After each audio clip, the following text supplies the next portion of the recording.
How are we, friends? Alright, cool.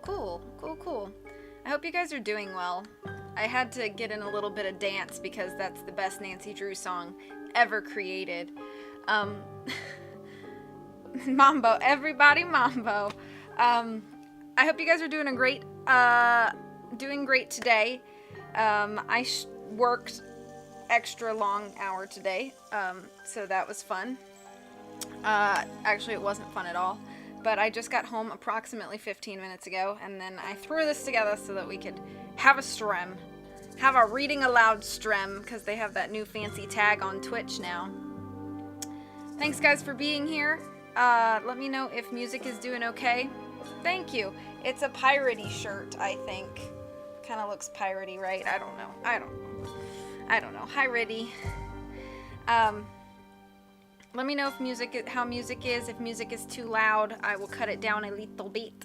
But today, we are starting Nancy Drew, The Secret of the Scarlet Hand book version, because we have already played this twice on stream. Thank you. Alright, well, I need one s'mores candy corn before we get started, and then I will get started. Actually, I'm gonna have two. Okay, go. The Scarlet Hand, yeah. You see how Nancy's like, oh, I'm holding the paper on the cover.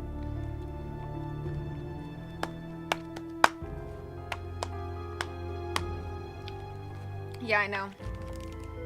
Next thing you know, this is just an social eating stream. Okay, I don't really have anything to ado. Any further ado. Okay. I plan to read 5 chapters today. Chapter 1. The King's Carving. So this is Beach Hill, Nancy Drew exclaimed. She and her 2 friends stepped out of their rental car and stared in awe at the mansion in front of them. The elegant building was made of red brick and pale stone. The rolling grounds surrounding the house were a lush green. It's totally amazing, said George Fane, Nancy's slim, dark-haired friend. Welcome to the lifestyles of the rich and famous. Are you sure it's okay to go in dressed like this? George's cousin Bess Marvin asked. She nervously smoothed her blonde hair and tucked her crewneck sweater into a pair of jeans. All 3 girls were dressed casually. They had arrived in Washington, D.C. from River Heights the night before with Nancy's father, Carson Drew. He had invited them along on his trip to a legal seminar in the nation's capital. I'm sure we're dressed fine, Nancy assured Bess. Remember, it's a museum now, not someone's estate. And we're just visiting my dad's friend, Susan Caldwell. She's the director here. What kind of museum is it? Bess asked.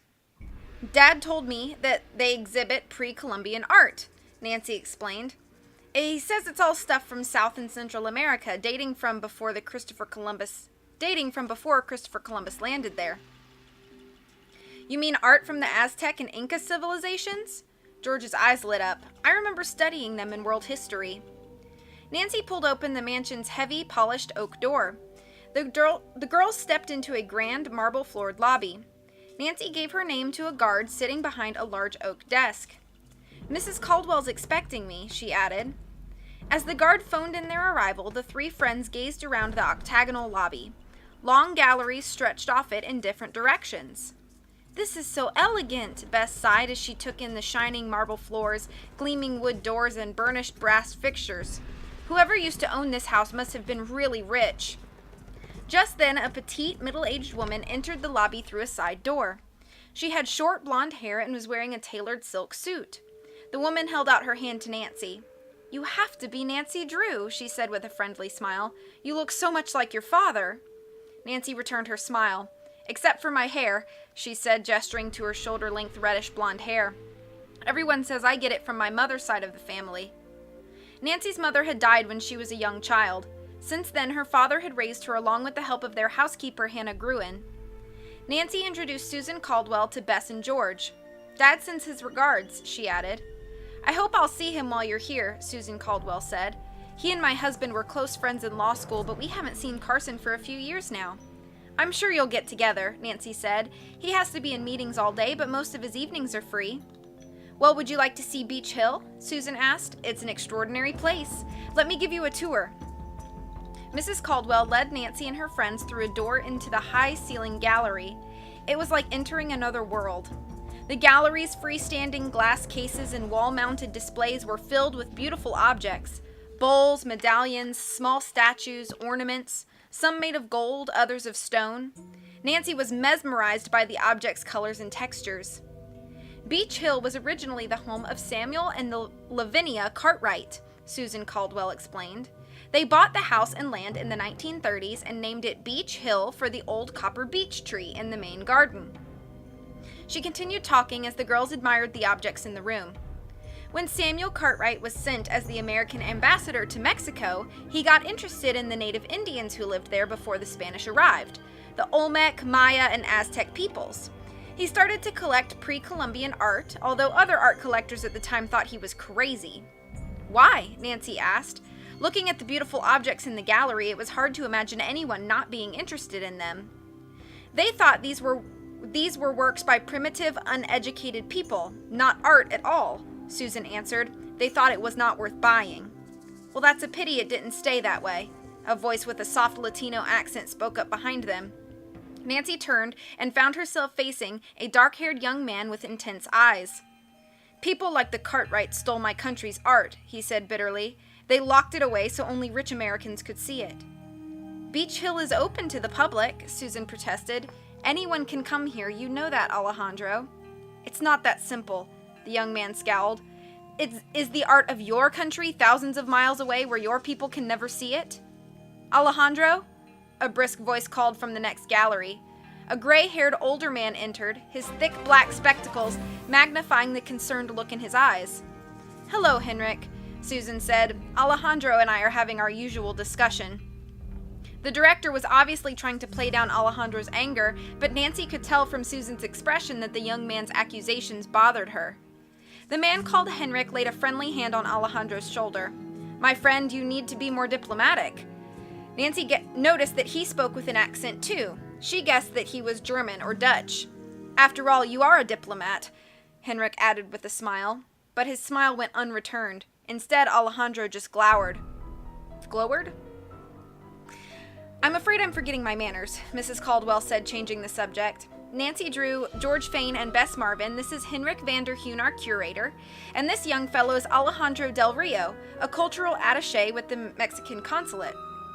The girls shook hands with Vanderheun and Del Rio as Susan explained how she knew Nancy and her friends and why they were at Beach Hill. Nancy couldn't help noticing that Alejandro Del Rio refused to meet anyone's eyes. Alejandro is here to discuss the details of the Mexican consulate's exhibition next month, Vanderheun told Susan. We've been going over some of the objects we will be loaning them. Del Rio turned to Susan. Isn't the new carving you've acquired on exhibit yet? Susan paused before she replied. No, the display case isn't ready. Del Rio sighed. I've been waiting to see it. You know why, he added. Alejandro, Susan retorted sharply, that piece came into this country years ago, well before the U.S. made it illegal to import Mexican antiquities.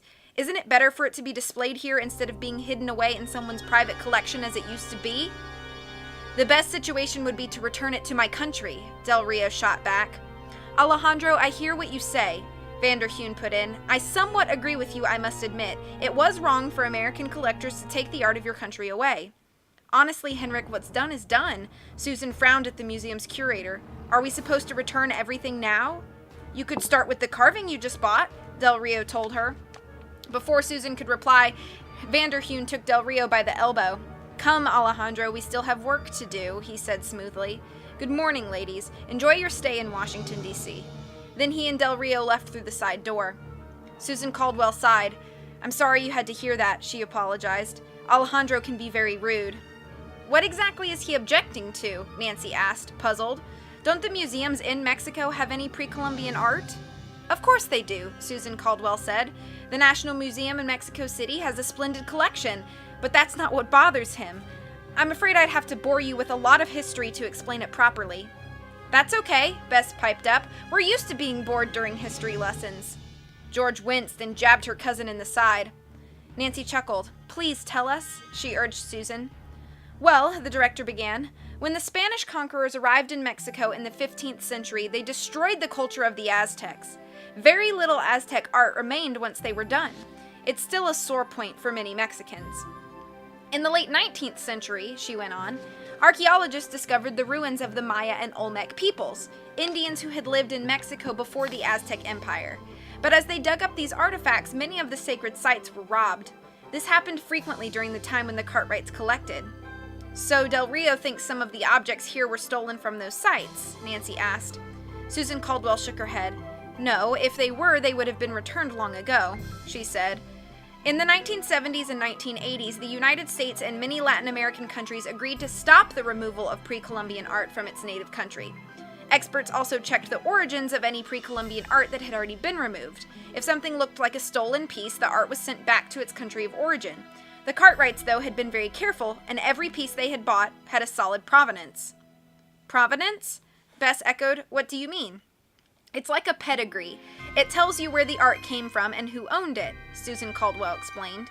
George still looked confused. "So what is Del Rio's objection?" she asked. "Alejandro's upset that the art was removed at all," Susan said. "Mexican nationalists, many of them of Indian descent like Alejandro, bitterly resent the Spanish conquistadors who destroyed their art centuries ago. And they say that the American art collectors are like modern-day conquistadors, taking away the rest of Mexico's artistic heritage." "What is this carving Beech Hills just acquired?" Nancy asked. "Oh, it's very special," Susan said enthusiastically. "It's a carving of the face of Lord Pakal, the ancient king of Palenque, one of the most prominent Mayan cities. The ancient Maya believed that it held the king's spirit. It was a very sacred object." "It must have been very expensive," Nancy commented. Susan smiled. "Let's just say it was in the $1 million range," she said. "It's rare and quite beautiful, and yes, its provenance checks out clean." "Can we see it?" Nancy asked, intrigued. The museum director thought for a moment. "I don't see why not," she finally said. "It's downstairs locked in a storage case. Actually, I haven't seen it myself since we purchased it." She led the girls to the door where Henrik van der Heun and Alejandro Del Rio had exited. They all went down a set of narrow stairs and passed through a maze of gray carpeted hallways. Susan finally stopped at a plain black metal door. She pulled a set of keys from her skirt pocket, chose one, and fitted into the keyhole. The door swung open. When Susan flipped on an overhead light, Nancy noticed they were in a square room. Two of the walls were fitted with floor-to-ceiling shelves for holding pottery, sculpture, and other artifacts. There was also a massive storage case with lots of drawers and a long wooden table. Susan crossed to the storage case. She scanned the labels on the drawers, then inserted another key into the tiny lock on one drawer. Pulling it out gently, she reached in and removed a well-worn cardboard gift box about the size of a deck of cards. "Not the most attractive packaging in the world," Susan admitted with a smile, "but it serves the purpose. Isn't it hard to believe that something so valuable could be this small?" With a flourish, she swept the lid off the box. "Here he is, Lord Pakal." The girls crowded around in anticipation, eager to see the priceless carving of the king. But as Susan Caldwell tilted the box for them to see inside, Nancy let out a loud gasp. Aside from some lumpy cotton, the box was empty. Lord Pakal was gone. It's the end of chapter 1. I feel like I missed a lot. Hang on, let me go back and catch up.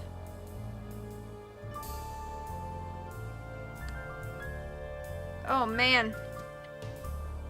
Okay, hang on. Hi, Britt. Thank you for the host.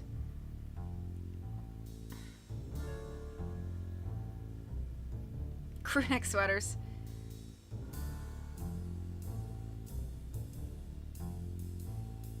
If Henrik isn't in this, so help me. Hi, CJ.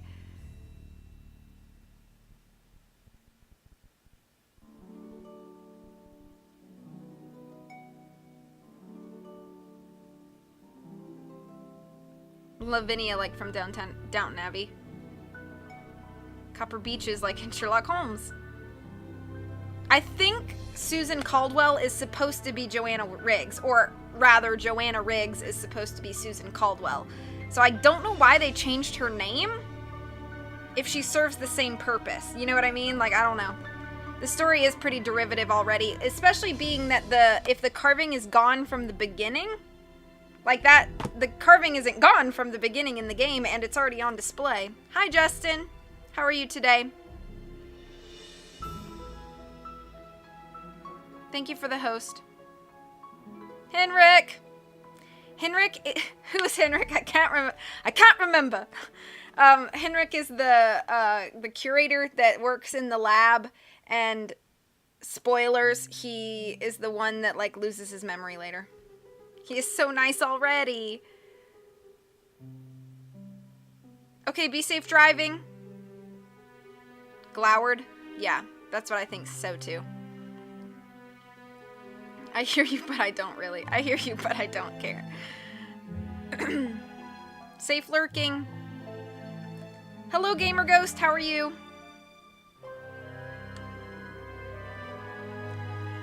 The sights got me? What does Rhode Island have to do with anything? What are we talking about? The box has a box in it. Yeah, we're already halfway through the game at this point. I think all the stuff you missed in Chapter 1 in chat was more than I had in some streams total. Oh, it was a joke. CJ laughed, he got it. Oh, okay.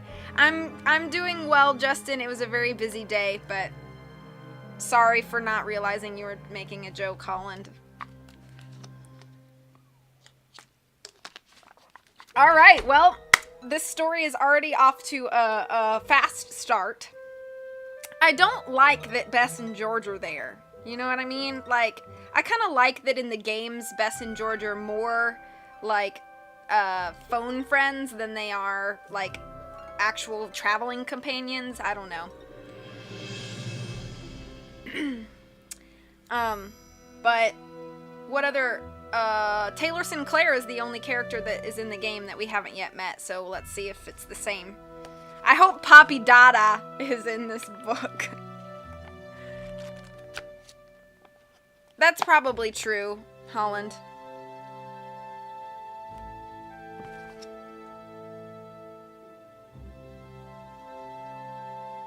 Okay, we're gonna keep going.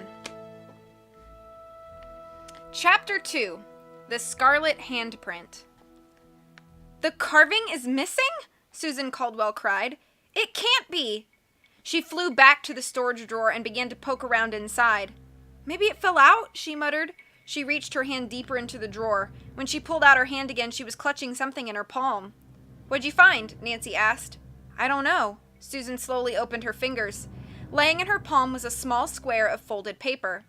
Looks like a note, George said. With trembling fingers, Susan opened the small square. The paper was covered with black, handwritten characters unlike any Nancy had ever seen before. In the center of the unfolded sheet was an ominous-looking, blood-red handprint. Susan pointed to the black characters. These are Mayan glyphs, she said in a dazed voice. Each one stands for a word. Can you read what it says? Nancy asked. The director shook her head. There are some scholars who are experts at reading Mayan glyphs, but unfortunately I'm not one of them. What about the handprint? Nancy asked. Do you know what that means? Susan shuddered. I'm not sure. It looks like blood, doesn't it? That handprint sure is gruesome, Bess agreed, her eyes wide. Let's make sure none of us touches anything in here, Nancy warned. The police will want this room just as it was when we entered. Susan gave Nancy a curious look. Do you know something about police investigations? Nancy's got quite a reputation as a detective back in River Heights, Bess declared. You really solve mysteries, the museum director exclaimed. Well, I guess I shouldn't be surprised you are Carson's daughter. I've solved a few cases, Nancy admitted modestly, but an art theft like this should involve the police and we should call them. Susan Caldwell nodded in agreement, but before heading for the phone, she reached out and grabbed Nancy's hand. Please tell me you'll help too, she said urgently. This statue was my responsibility and I have to see that it's returned to this museum. Sure, Nancy said, a little surprised at Susan's reaction. As long as the police know I'm involved. The director's face lit up. Of course, I'll call the police now. Would you mind staying here until I return? The girls agreed, and Susan hurried back up the stairs. Well, so much for a nice, relaxing vacation, Bess groaned. I should have known. Where Nancy Drew goes, mystery follows. We'll never get in any sightseeing now. Nancy smiled at her friend's good-natured complaint. We've got to help Susan, Bess. She's my dad's friend. I can't believe the statue was stolen. George remarked. The security seems pretty tight around here. Nancy nodded and began a quick check of the room. There were no signs of forced entry at the door or near the drawer where the carving was stored. A quick scan of the glossy linoleum floor didn't reveal any clues either. When the police come, they'll dust for fingerprints, Nancy remarked, but I bet they won't find any. This theft seems well planned. The thief even left his calling card. She pointed to the mysterious note lying on the table. That thing gives me the creeps, Bess said. I wonder what the handprint means. She hesitated. Then again, maybe I don't want to know. Susan returned a few minutes later and announced that the police were on their way. It doesn't look like anyone forced his way in, Nancy told her. But who has keys to this room? Just me, Susan replied, and Henrik Vanderheun, the curator you met earlier. No one else? Nancy asked. Susan shook her head. What about the cleaning people? When they come, either Henrik or I stand outside, Susan explained. It's awkward, but there's no way around it. The museum cannot afford to lose something as valuable as this carving. Do you keep a set of spare keys anywhere? Nancy asked. Susan shook her head. Only Henrik and I have keys, she repeated. Before Nancy could ask about who might have a motive to steal the carving, the door flew open. Susan! One of the guards just told me. Henrik Vanderheun stood in the doorway looking distraught. Is it true? I'm afraid it is, Henrik, Susan admitted. The carving is gone. But how? He looked completely baffled. We don't know, she replied. The police should be here any minute. A deep voice came from behind Henrik Vanderheun. Excuse me. A tall, heavy-set man in plain, dark clothes pushed past the curator and entered the room. Mrs. Caldwell, he asked. Detective Briscoe, of the district police. Your assistant sent me down here. Thanks for coming so quickly, Detective. The museum director shook his hand. You've got quite a crowd in here, Detective. Oh, Detective Briscoe commented. Any way we can clear this room? I'll wait in my office, Vanderheun said. Bess and George left the room after him. I'd like my friend Nancy Drew to stay, Susan Caldwell told Briscoe. She's a detective. Briscoe glanced at Nancy, a smirk creeping across his face. A detective? He asked. Really? Nancy nodded and smiled politely, trying to hide her annoyance. She was used to police officers thinking that a teenager couldn't do much more than talk on the phone or shop at the mall. I've solved quite a few mysteries back in River Heights, my hometown, she said. Detective Briscoe shrugged. I doubt you've ever been involved in something like this, he said. Nancy simmered as he turned back to question Susan Caldwell. Who did the detective think he was? She had been involved in many cases as serious as this one. The detective suddenly noticed the piece of paper covered with the glyphs and the handprint. Did you find this here? He asked. Susan nodded and told him how she had discovered that the carving was missing. Briscoe reached into his jacket pocket, pulled out tweezers and a plastic evidence bag, and deftly slipped the note inside without touching it. Nancy knew he'd take it back to the lab for chemical analysis of the paper, ink, and the handprint. She then listened as Detective Briscoe asked Susan some of the same questions Nancy had already asked her. Briscoe's final question was the one she'd wanted to ask Susan before they were interrupted. Do you know anyone who'd like to add the carving to their collection? The museum director shook her head. It wasn't well known that we had it here, she said. We'd only just bought it. Briscoe nodded and snapped shut his notepad. Do you have a photo of the carving? He asked. It helps to know what we're looking for. If you'll come up to my office, I'd be happy to give you one, Susan replied. Nancy, come with us, she added. As the three of them filed out of the room, Briscoe stopped to stick a length of yellow tape marked crime scene, no trespassing across the doorframe. The forensics guy will be here in an hour to dust the room for fingerprints. He'll do a thorough inspection for any other evidence we might have missed. The detective explained. He grinned at Nancy. Unless you have dusting equipment in your detective kit. She forced herself to smile and didn't say anything. Obviously, Detective Briscoe didn't take her at all seriously. Now she was more determined than ever to work on this case. Nancy followed Susan and the detective down the hallway and up a second set of stairs. The stairway led to a carpeted hallway lined with small offices. As they approached, she noticed Henrik Vanderheun stick his head out of a doorway. When he saw them, he popped back in as if he were avoiding them. That's strange, Nancy thought. What does he have to hide? The museum's director's office had a big bay window overlooking Beach Hill's grand garden. An elegant rosewood desk sat in front of the window. Susan leaned over the desk and picked up her phone. Sally, I need a picture from the photo archives, she paused. Yes, Lord Bacall. She listened for a minute more, then hung up with a sigh. Ugh, words out already, she groaned. Detective, Sally says you told her to summon everyone on staff to the lunchroom? He nodded. I'm going to need to talk to them one by one, he explained. Standard procedure, and I'll get samples of their handwriting to compare to this note. He patted his pocket where he had put the evidence bag with the note in it. Detective Briscoe, may I make a copy of that note? Susan asked. I'd like to take it to someone who reads glyphs. Briscoe hesitated. This note hasn't been dusted for fingerprints, he said. Let me get it to the lab first and I'll get a photocopy to you. Fair enough, Susan replied. A moment later, a young woman entered and handed Susan a manila folder. Thanks, Sally. The museum director opened the folder and handed Briscoe a photograph. Here he is, Lord Bacall. Nancy looked over Briscoe's shoulder. The color photograph showed an intricate small carving cut out of greenish stone. A ruler laid next to it in the photo indicated that the piece was not quite 3 inches tall. Without the ruler, Nancy would have thought the carving was much larger. She carefully studied the image of the king. Lord Bacall had been depicted with a sloping forehead, a long straight nose, and full lips. He looks haughty and powerful, Nancy thought, and also vaguely familiar. Where had she seen that face before? Briscoe shoved the photo into his pocket, then asked Susan to come to the lunchroom for the questioning. Of course, she answered. She turned to Nancy, asking, Can you come back tomorrow morning? Behind Briscoe's back, she shot Nancy a pleading glance. Sure, Nancy agreed. Back at the hotel that night, Nancy and her friends ate dinner in the restaurant with Carson Drew. Over crab cakes and tossed green salad, they filled him in on Nancy's newest case. It seems to me there are 2 suspects, Nancy speculated out loud. One is the Mexican diplomat, Alejandro Del Rio, George piped up. He certainly has a motive. Bess sighed. He sure is handsome, too. George rolled her eyes. He's only about 10 years too old for you, Bess, she pointed out. Are you into art thieves now? No, Bess retorted. I'm just making an observation about a prime suspect. Nancy grinned at the cousins' exchange. That's enough, you two. What about the curator, Henrik Vanderheun? George asked, turning back to Nancy. He's the only other person with a key to the storage room. That man, nice man with the accent, Bess chimed in. But he seemed so charming. He's also sympathetic to Del Rio's cause, Nancy reminded Bess. And he avoided Susan and me in the hallway after the theft. That sure looked suspicious to me. Carson Drew smiled at his daughter. I'm glad Susan asked you to help. Losing a valuable piece of art like that is a disaster for any museum director. She could even lose her job. Nancy nodded. She seemed very upset. I'm sure you can get to the bottom of things, her father went on.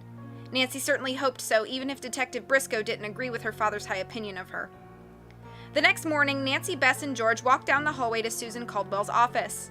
Ahead, Nancy saw Henrik Vanderheun step out of a doorway again, and just as quickly jump back in. She told her friends to wait for her in the director's office. I'll be right there, she promised. She entered the doorway where she'd seen Vanderheun. Inside the office, he was sitting behind his desk looking at some papers. Hi, Mr. Vanderheun, Nancy said brightly. It's awful about the carving being stolen, isn't it? The curator nodded, barely looking up. Yes. Susan Caldwell's asked me to help investigate, Nancy commented matter-of-factly. Good luck to you, Vanderheun mumbled. I've heard you're quite a detective. She lingered in his doorway. The curator clearly wasn't interested in talking to her, but Nancy was determined to get some information out of him. Does Alejandro Del Rio have any personal reason for being so attached to pre-Columbian art? She asked. At that, Vanderheun finally looked up. He loves his country, and he feels very strongly about the repatriation of pre-Columbian art objects. Repatriation? Nancy repeated. What is that exactly? Returning art to its native land, the curator explained. As we were discussing yesterday, it's become quite an issue in the art world. Is it an issue with you? Nancy asked. Vanderheun gave her a sharp look. I understand both points of view, he answered, sounding annoyed. Now, if you don't mind, I'd like to return to my work. Nancy knew she'd gotten all the information she could from him now. I do have some more questions, she said. Could I come back later? Of course, anytime, he replied with a wave of his hand. I'll be here all day. Thank you, Nancy replied. When she entered Susan Caldwell's office, the director stood up and reached for her coat. Oh, hi, Nancy, she said. I was just telling George and Bess that I'm taking you all to the Mexican consulate. They have a wonderful display of carvings that are similar to the one that was stolen, and I thought you might like to see them. You bet, Nancy said. I'd like to learn all I can about pre-Columbian art. Susan led them out of Beach Hill and to her car. They drove to the Mexican consulate, a yellow stone building on 16th Street. Immediately beyond the entrance was a large room with several artifacts displayed in glass cases. The girls walked from carving to carving as Susan pointed out the different kinds of green stone from which the objects were carved. She also explained some of the symbols the Maya used to represent their gods, the jaguar, the serpent, and a number of birds. Later, as they were leaving the consulate, Nancy glanced back at the building, wondering where Alejandro Del Rio's office might be. Then something she spotted out of the corner of her eye made her stop in her tracks. Henrik Vanderheun was turning onto a pathway that ran up the side of the consulate. He moved quickly, his head down, and tucked under his arm was a small package. What's he doing here, Nancy wondered. And what was in the package under his arm? But then, before Nancy could say anything or try to stop him, Vanderheun ducked into a side entrance and disappeared from view. It's end of chapter 2.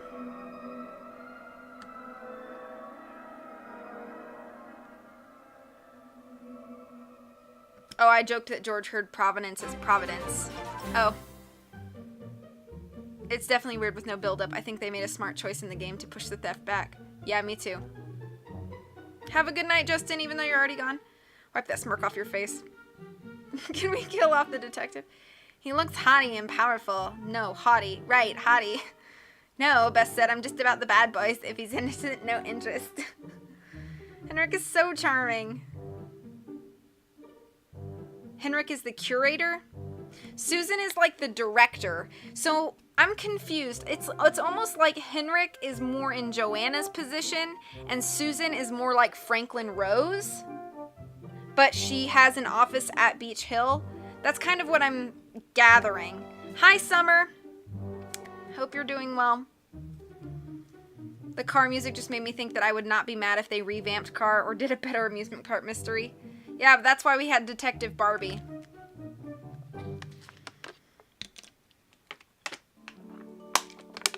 Thank you for the claps.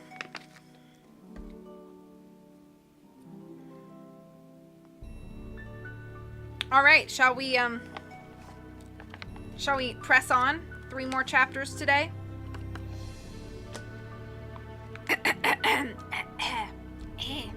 Okay.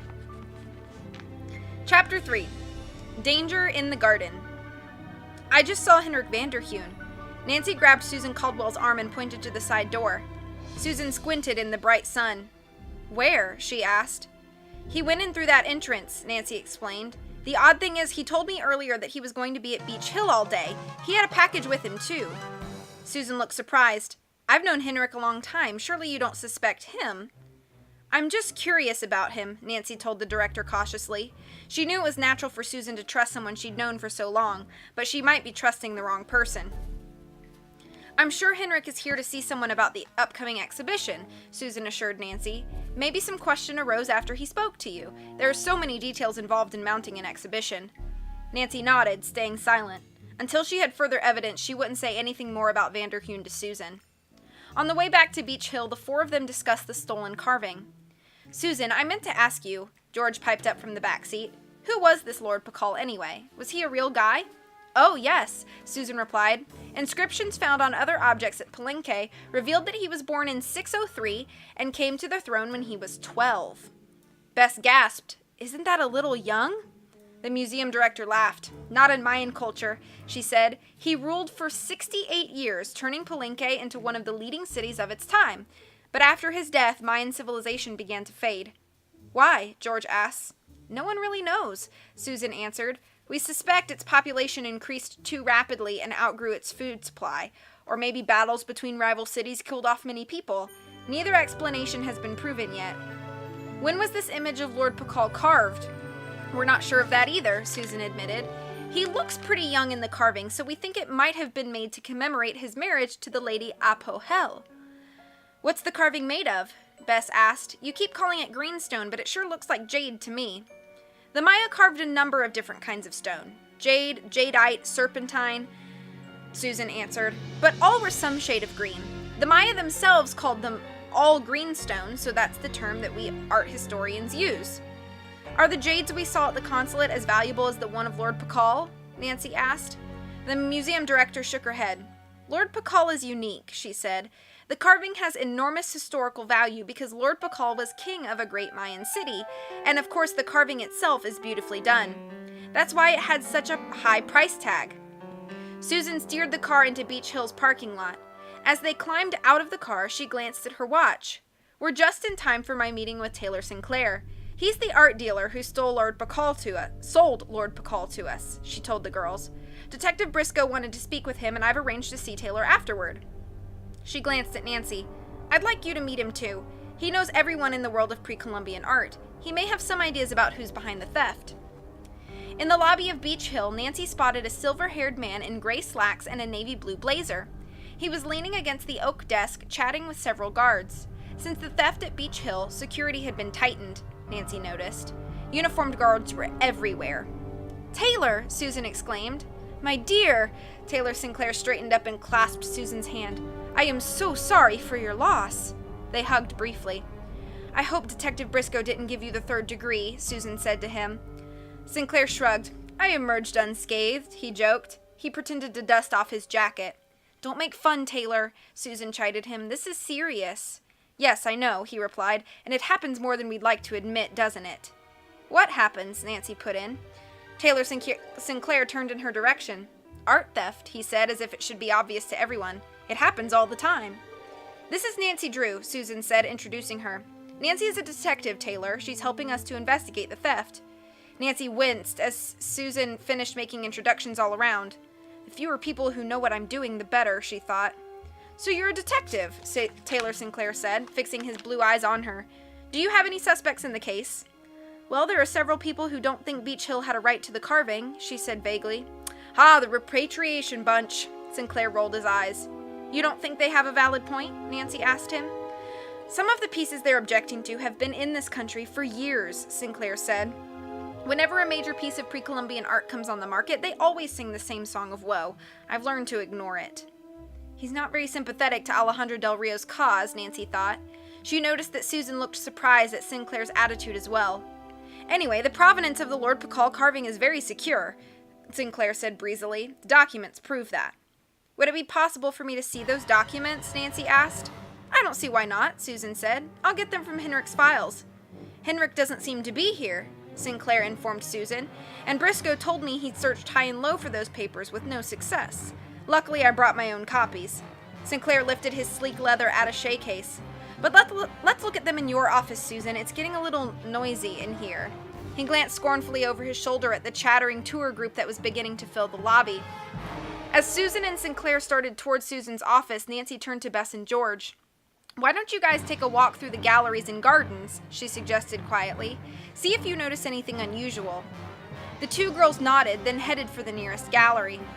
Nancy trotted after Susan and Taylor. In Susan's office, Taylor was placing a manila folder on her rosewood desk. He opened it and removed a piece of paper. "This is the original bill of sale," he said, handing it to Nancy. Nancy scanned it quickly. The letterhead was from a gallery in Los Angeles. The bill of sale was made out to a Mr. and Mrs. Peterson in Connecticut and dated 1955. "Is the Los Angeles gallery still there?" Nancy asked. "Unfortunately, no," Sinclair said. That's a shame, Nancy thought. That probably meant she wouldn't have been able to trace the history of the carving beyond the Petersons' ownership. "What was the provenance of the piece before it reached the gallery?" she asked Sinclair. Taylor Sinclair raised his eyebrows. "Smart question," he said.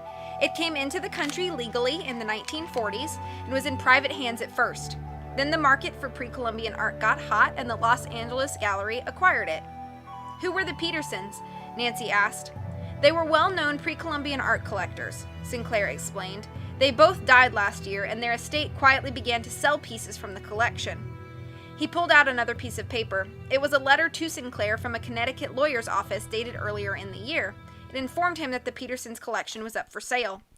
"I worked with the estate on a number of sales to different parties," Sinclair said. "The collection was too big and too expensive to interest a single buyer." Next, he showed her a letter from the lawyers about a small carving in the collection. Stapled to it was a copy of the photograph of Lord Pakal she'd seen. "One of the best pieces was the Lord Pakal carving," Sinclair continued. "I knew Beach Hill was right for it. I knew Beach Hill was right for it. Fortunately, they were the highest bidder." He showed her the record of the sale to Beach Hill.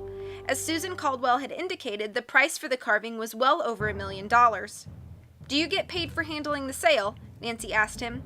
"A 10% commission. That's standard in the art world," said Sinclair. He closed the folder and placed it in his briefcase. "There are some unscrupulous dealers out there, but I think Susan will tell you I'm not one of them."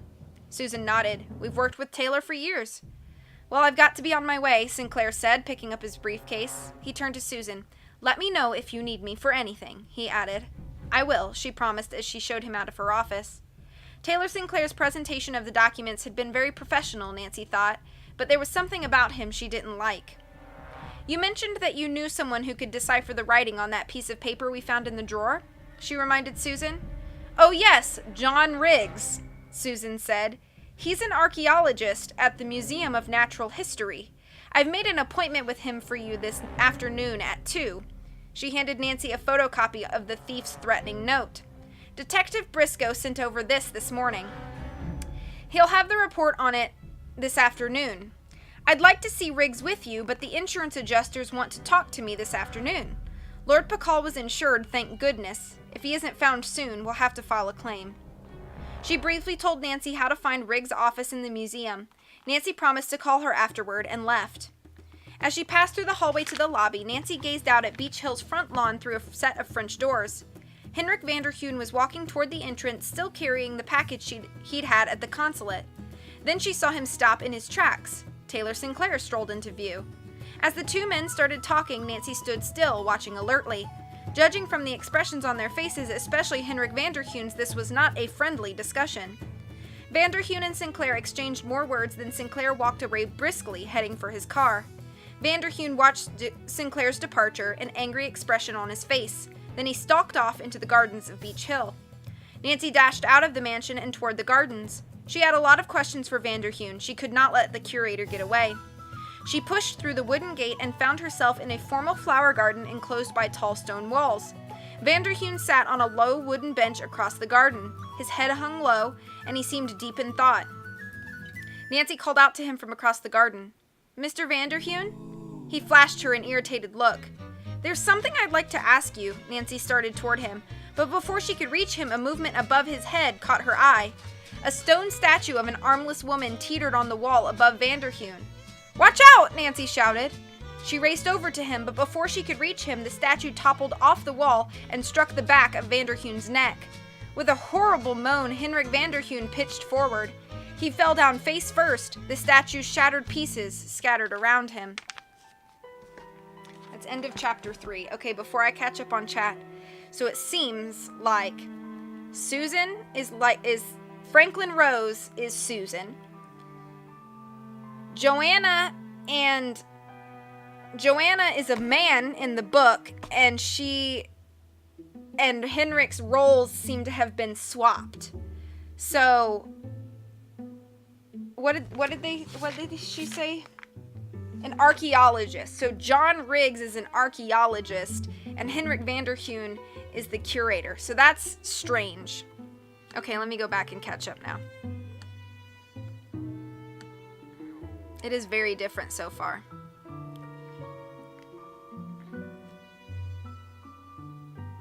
Oh, hi Josh, how are you?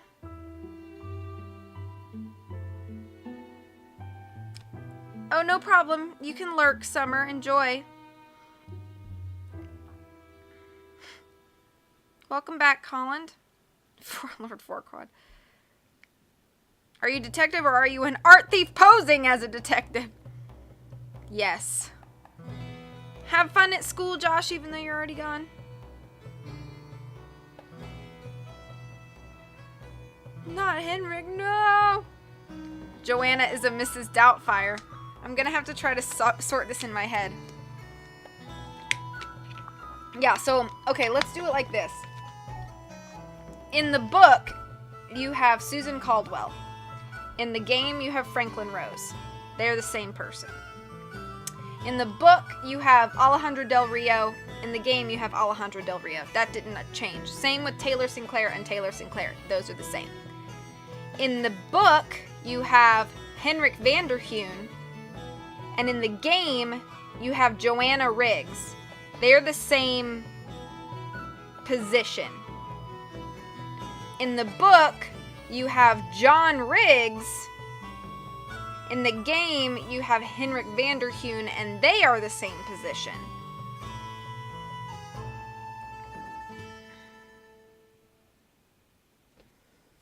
When you're doing around the person who enters leaves before you get in on.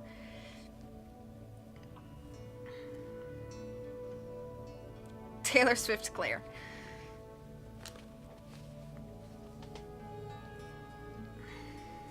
Yeah. So it is slightly confusing, and I wonder why they changed it. I don't know. I understand changing, like, John Riggs to Joanna Riggs because there's a lot of male characters in this book, with the exception of, like, Nancy, Bess, George, and then Susan. And everybody else in the book is, like, a male. So I understand, like, changing it to kind of have more balanced cast. So that makes sense. Okay, I want another candy corn, or 2, or 6. And then I'll do the next 2 chapters. How are we hanging in? Are you guys sure that the music is not too loud? Because, like, maybe my speakers are just up a little loud because it seems really loud to me. But if it's not, then cool. Exactly, ready.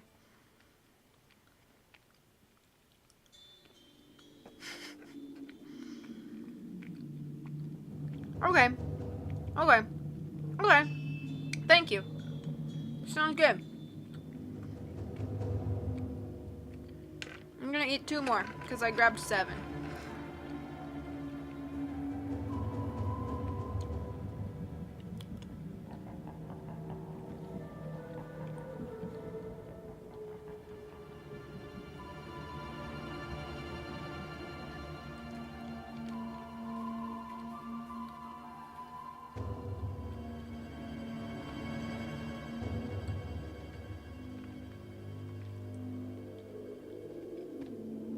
Alright. Pressing forward. Chapter 4. Oh, have fun with your Taco Bell. Chapter 4. The code is cracked. Nancy knelt at Henrik Vanderhoone's side. She was relieved to see he was still breathing. She put her fingers on his wrist and felt a faint pulse. She stood up and shouted for help. A few minutes later, Bess and George burst through an ivy-covered arch on the other side of the enclosed garden. "We were in the rose garden when we heard you shout," George said. Then she looked down at Vanderhoon and gasped. "A statue struck him. He's unconscious," Nancy said grimly. "Bess, can you run back to Susan's office and have her call an ambulance?" Without a word, Bess turned and ran out of the garden. Nancy and George bent over the unconscious man. "What were you doing here?" George asked. "I followed Vanderhoon," Nancy told her. "I saw him through a window having an argument with Taylor Sinclair. Then Vanderhoon came in here." "What were they fighting about?" George asked. "That's what I was trying to find out," Nancy replied. "I was also about to ask him why he was at the consulate this morning." "Is that the package he was carrying this morning?" George pointed to a pale gray envelope lying on the ground under Vanderhoon. "Good eyes, George," Nancy said. She stooped to ease out the envelope without moving the unconscious man. A quick glance inside told Nancy exactly what she had. "The provenance documents for Lord Pakal," she announced. "Taylor Sinclair said they were missing when Detective Briscoe wanted to see them. I wonder why Vanderhoon took them to the Mexican consulate." Before George could reply, Susan and Bess rushed toward them. "Oh no!" Susan cried, falling to her knees at Henrik's side. Nancy quickly described what had happened.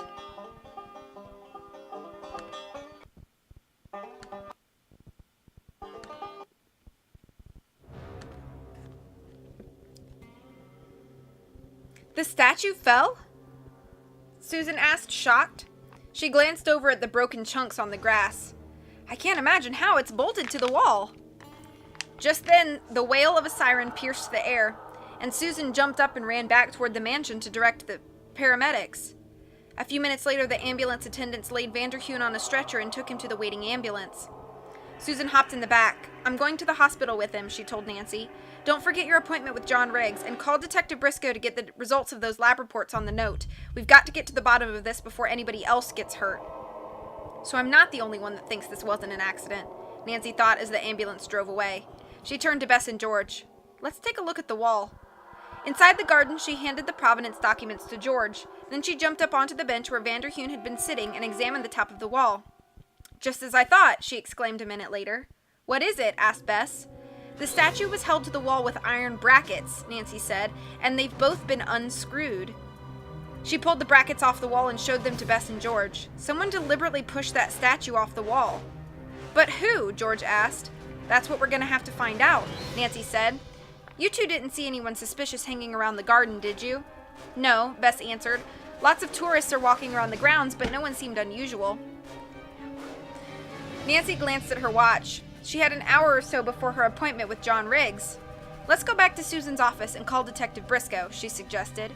If the lab reports are in, they might tell us something. Then we'll get some lunch before we see Riggs." Back in Susan's office, Nancy phoned the police station. "I can't share the results of the lab report with you," Briscoe stated gruffly when he heard why she was calling. "Susan asked me to call," Nancy persisted. She had to go to the hospital with her curator. Briefly, she described what had happened to Henrik Vanderheun. "I think the statue was deliberately pushed off that wall," she finished. Briscoe snorted.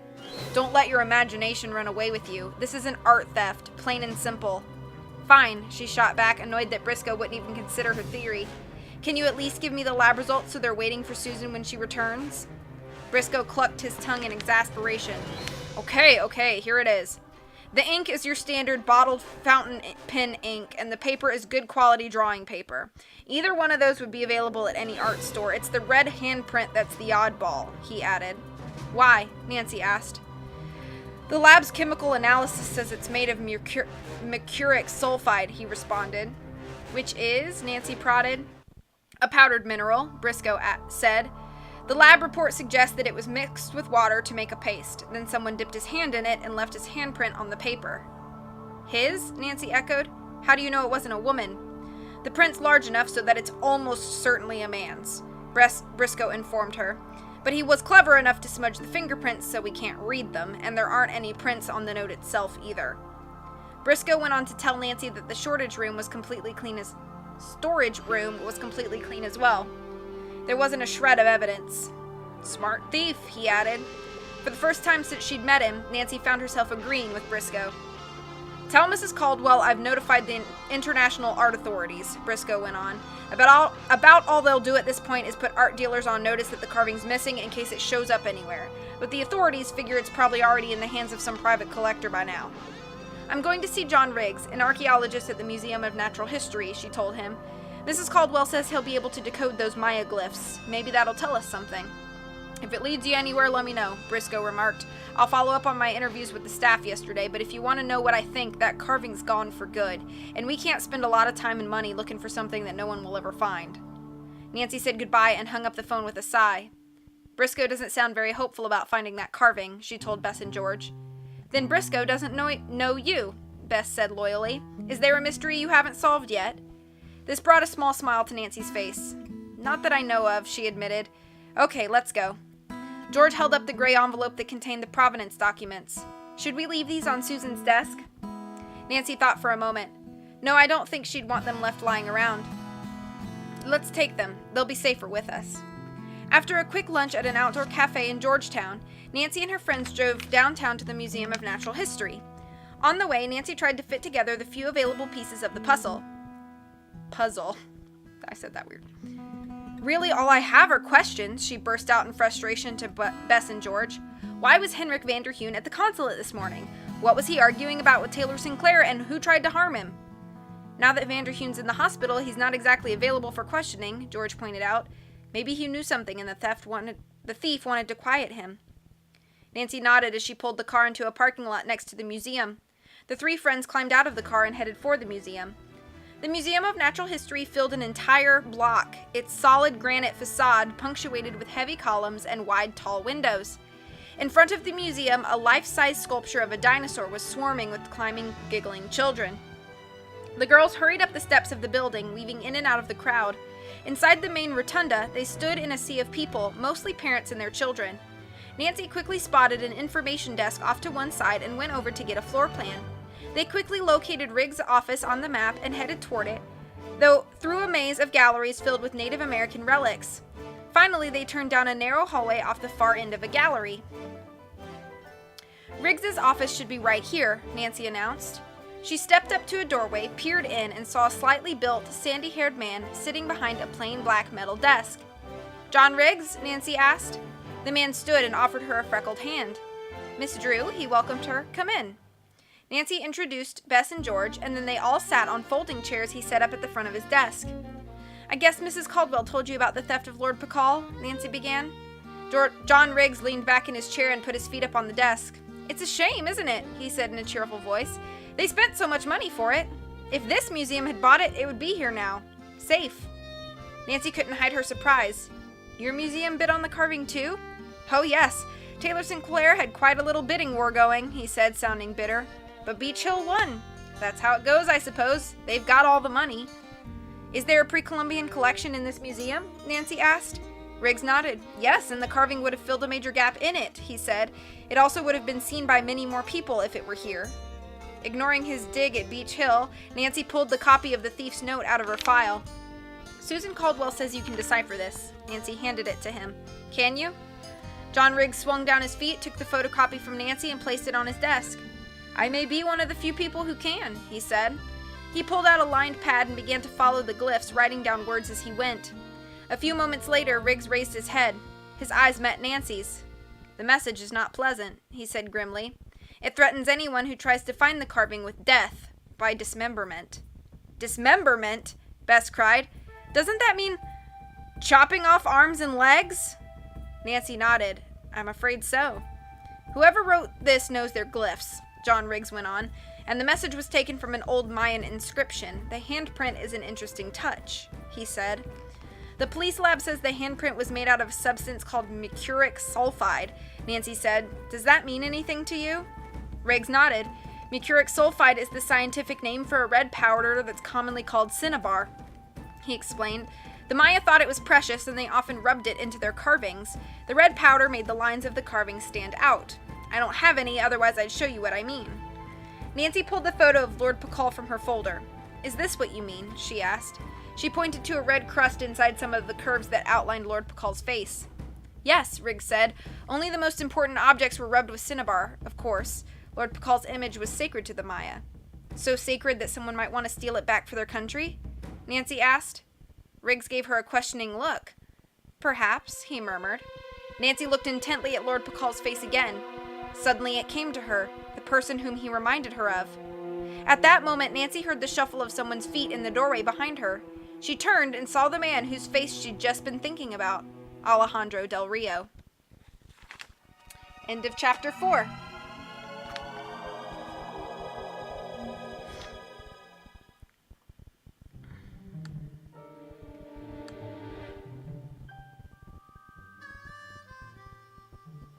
I'm catching up.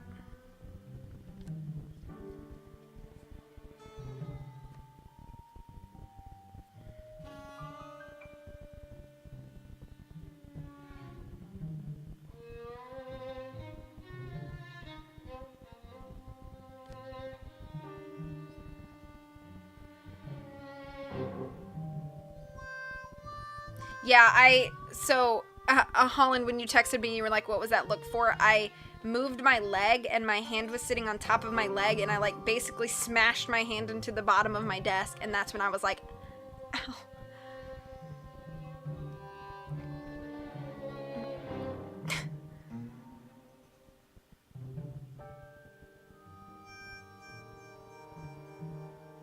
Okay, so CJ, Henrik ended up in the hospital. So Nancy saw him outside when she came out of meeting Taylor Sinclair and talking to Susan. She went out into the lobby and she saw through the glass window or door or whatever that Henrik and Taylor were arguing, and Henrik looked really mad, and Henrik came in and went into the garden, so she followed him, and as she was approaching him, a statue that was on the wall fell onto the back of his head and knocked him out, and that's how he's in the hospital. I'm sorry if you missed that. Oh, if you have to leave, I'm sorry. Have a great stream, have a great night, Britt. Oozing hives is better than dismemberment, yeah. Alejandro is Pakal reincarnated? That would be crazy. This is Shadow Ranch, yes. I think that it's gonna turn out, this is just me speculating, I'm not trying to spoil anything, but I think the reason I think the reason that Pakal reminds Nancy of Alejandro is because Alejandro is gonna have something and he's I've traced my ancestry back for centuries and I am a descendant of Lord Pakal, and that's why whatever. I don't know if he's gonna end up being the villain in this book or not. I just didn't want Henrik to get hurt, but he did. I'm rewriting the book in my head. All right, we're doing one more chapter tonight, and then we are a third of the way through. I feel like a lot is happening for us to only be getting a third of the way through, and all of this has already happened. I don't know what could possibly happen the rest of the book, because it's like game over right there. Okay. Hi, Paige. You made it in time for one chapter. My last chapter for the night. Well, that's okay. Chapter 5. Splashdown. Alejandro Del Rio stood in the doorway staring at Nancy. On his face was a startled expression. Abruptly, he wheeled around and ran back down the narrow hallway. Nancy turned back to John Riggs. Do you know that man? He's an attaché with the Mexican consulate, Riggs replied. I see him at cultural events around town, but I wasn't expecting him here. It looked like he wasn't expecting us either, Nancy said. Anyway, thanks for your help with the glyphs. Rising to leave, she scooped up the papers and photo and stuffed them back in the gray envelope. We'll be in touch. Out in the hallway, Nancy turned to her friends. Have either of you noticed how much he looks like Lord Pakal? That's true, George said thoughtfully. Then her face wrinkled up into a puzzled frown. So what does that mean? Nancy shrugged. I don't know, she said truthfully. Maybe it's just a coincidence. On the other hand, we know how much he resents the fact that Beach Hill owns the carving. The two things could be connected. Oh wait, what? Was Nancy saying that Alejandro looks like Pakal or that John Riggs looks like Pakal? Now I'm confused. I don't know. I'm going to continue. Sorry for interrupting myself. He took off when he realized it was you, Nancy, Bess remarked. He sure looked like he had something to hide. Nancy pulled out the floor plan of the museum and studied it carefully. Del Rio had probably left the museum if he wanted to avoid her, she reasoned, and there were only two possible exits. Nancy suspected he would take the quickest way out, which is the main entrance. Weaving through the crowded galleries, Nancy and her friends soon reached the crowded main rotunda. The girls burst outside in time to see Del Rio at the bottom of the steps hailing a cab. As Nancy sprinted down the stairs, the cab pulled up and he hopped in. The Jefferson Memorial, she heard him say to the driver, and the cab sped away. Another cab pulled up to the curb right behind it. There was no time to collect their rental car. Nancy and her friends jumped in the cab. The Jefferson Memorial, Nancy told the driver, and hurry, please. Why would Del Rio be going there? George asked as the cab hurtled along Madison Drive. I doubt it's to sightsee, Nancy remarked. Outside, the sidewalks were packed with people. Is Washington always this crowded? Nancy asked the cabbie. Today's the Cherry Blossom Parade down Constitution Avenue, he replied. It happens every year when the cherry trees are in bloom, and every year it gets crazier. The light turned green, but not a car moved. A traffic jam, Bess wailed. We'll never catch up to Alejandro now. Don't worry, George said evenly. He's in the same traffic jam we are. Finally, the cab inched forward and turned onto the 12th Street Expressway. A tall white granite obelisk came into the view on the right. I can never get all these monuments straight, George confessed. Is that the Jefferson Memorial? That's the Washington Monument, Nancy said. The Jefferson Memorial has a dome on top. It's the one you see on the back of a nickel, Bess added. And the Lincoln Memorial is the rectangular building with columns all along the side. It's the one shown on the penny. Bravo, Bess, Nancy said. You've been doing your research all right. Well, the way this case is going, the only time I will get to see the sights is on the back of money, Bess teased. Soon they were within sight of the tidal basin, a large man-made pool that drained off the Potomac. Blossoming cherry trees lined its perimeter. When the cab pulled into the parking lot behind the Jefferson Memorial, Nancy paid the fare and the girls hopped out quickly. Crowds swarmed the path that led to the front of the monument. How are we ever going to find Del Rio? Nancy moaned. Why don't we break up and look? George suggested. We can meet back here in half an hour. Good idea, Nancy agreed. Bess and George went to either side of the monument to explore the crowded sidewalks around the tidal basin, and Nancy headed up the wide marble stairs. Once she reached the rotunda, Nancy gazed around in wonder at the perfect classical proportions of the building. It reminded her of Monticello, the home in Virginia that Jefferson had designed for himself. A tall statue of Jefferson himself sat at the center of the rotunda. A large crowd milled in front of the statue of one of the greatest men in American history. Nancy scanned the mass of tourists. Behind a set of twins, she saw a tall, dark man staring intently at the statue of Jefferson. It was Alejandro. Quickly, she slipped through the crowd toward him. Before she could reach him, he turned around and jogged down the stairs to the edge of the tidal basin. Nancy threaded her way through the crowd to follow him, hoping he hadn't seen her. At the water's edge, Del Rio turned to his right and walked along the path. Pink cherry blossoms arched over his head. Nancy followed him at a discreet distance. Suddenly he stopped at a bench. A thin, dark-clothed man sat there, his face mostly hidden by the pulled-up hood of his sweatshirt. Del Rio spoke to him for a few minutes. Then the man on the bench rose and left. Del Rio continued along the path. Quickening her pace, Nancy caught up with Del Rio. "Hi," she said brightly. At the sound of her voice, he turned. "Oh," he said. "Miss Drew." "Nancy," she said, smiling. "So what were you doing at John Riggs' office?" Del Rio picked up his pace. "He's someone I know," he replied. "Then why'd you leave without talking to him?" Nancy persisted. "I suddenly realized I had somewhere else to be," he snapped. "Like here?" Nancy said, "to talk to that man on the bench?" He stopped mid-step. "What man?"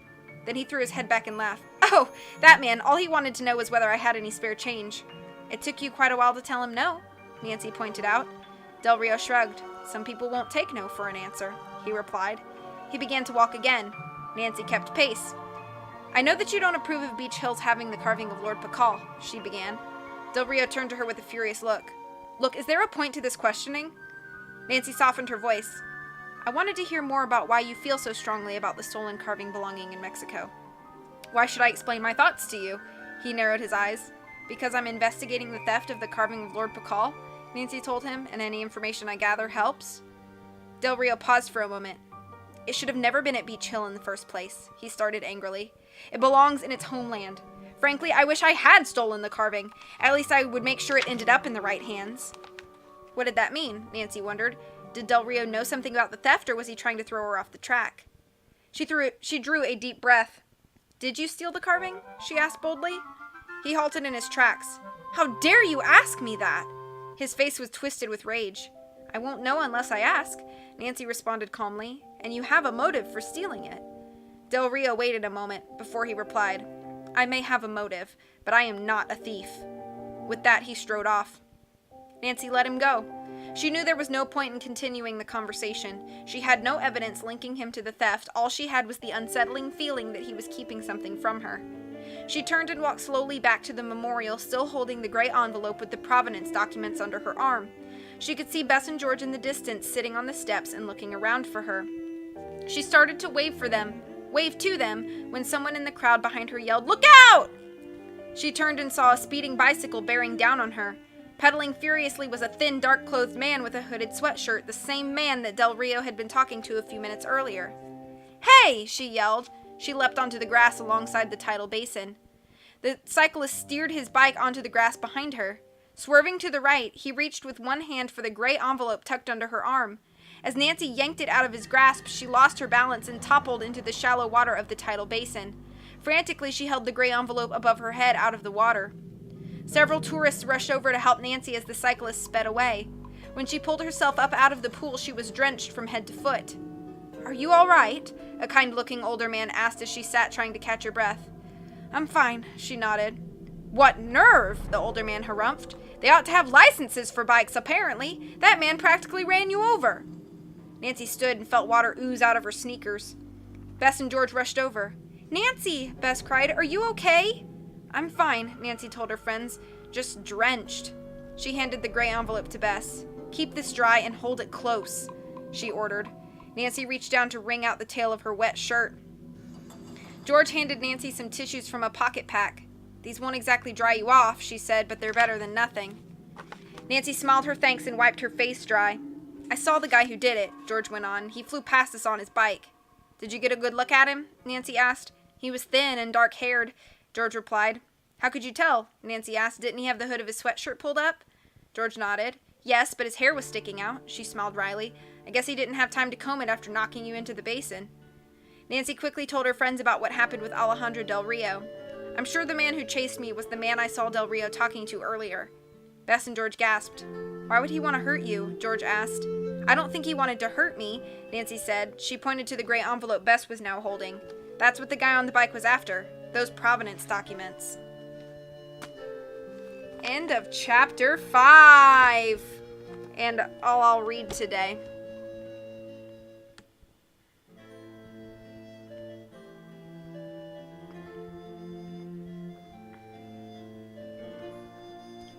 Keegan insisted on going to Lowe's.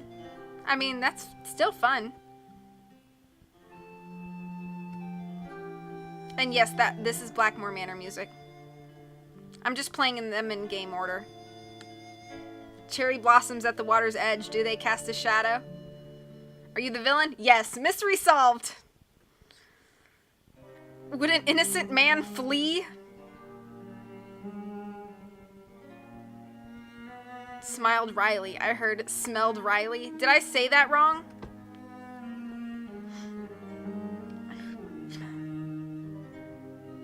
Thank you for the claps. All right, guys. Thank you so much for hanging out. I will be streaming tomorrow morning, so that's fun. 10 a.m. Be there or be rectangular. That's what the cool kids say, obviously. Have a wonderful rest of the night. I'm going to eat some dinner and upload a bunch of streams so I don't lose them, because I'm really far behind on archiving all my streams to YouTube. So that's what I'm going to work on. And then I'm going to lay in my bed and go to sleep because I'm tired. I just put words in your mouth, Tori. You know it. What? Oh, yeah. Is this true? Okay, cool. All right, guys. See you guys tomorrow. Thank you all for being here. Thank you for hanging out. I hope you're enjoying it. I am enjoying it. I've been really enjoying going through the books that the games are based on and doing the comparisons. So thank you guys for listening and doing that with me. The coolest. I don't know if you can hear my hand flap, but anyway. Good night, everybody. Without further ado, I'll leave you with a little bit of music, but otherwise, please take care of yourselves until I see you again, and as always, much, much love from me to you. Have a good night, everybody. See you tomorrow.